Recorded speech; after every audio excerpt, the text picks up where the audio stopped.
August 1 तारीख संबलपुरी दिन आए। ई दिन संबलपुरी कवि सत्यनारायण बहिदारकर जन्म आए। सेथिर लगी संबलपुर दिन के पालन करी आसुछु।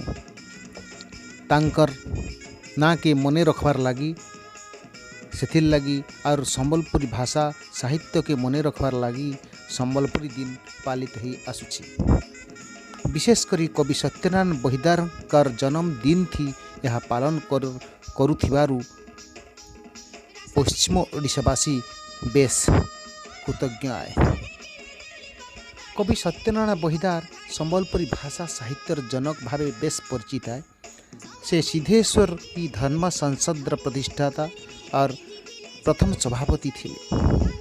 से संबलपुरी गीत कवितार संकलन घुब्बुकुड़ू, घबो घबो, टिकचहरा, श्रीपंचमी और चौतीसाल लिखी बेस ना करथिले। कवि सत्यनारायण बहिदार संबलपुरी गीत कविता लिखबार धुरंधर थिले। यह छड़ा संबलपुरी प्रबंध मध्य लिखिछन। से संबलपुरी भाषार व्याकरण अभिधान लिखि ई भाषा को बेस परिचित करेछन। ओडिशार सोनपुर रे 1/8/1913 मसीहा थी जन्म होइथिले। हेले तांकर कर्ममय जीवन संबलपुर थी कटिथिला। संबलपुर सहर कमली बजार निकटस्थ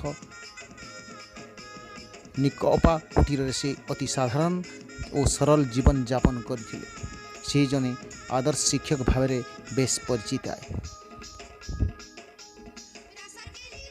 तांको आगरू अनेक गुड़िए गीत भितरे संबलपुरी साहित्य बंची थिला। किंतु ये भाषार नियम सहित साहित्यर केतेटा मूल चाहिदा को पूरा करी ये साहित्य और भाषार नुआ रूप को से बाहर करे। सत्यनारायण बाबूंकर भाषा मधुर और संगीतार सबू रकमर धर्म सेथिरे थिबा जगु तांकर लेखा सबू लोकमानकर मन के छुई पारुथिला।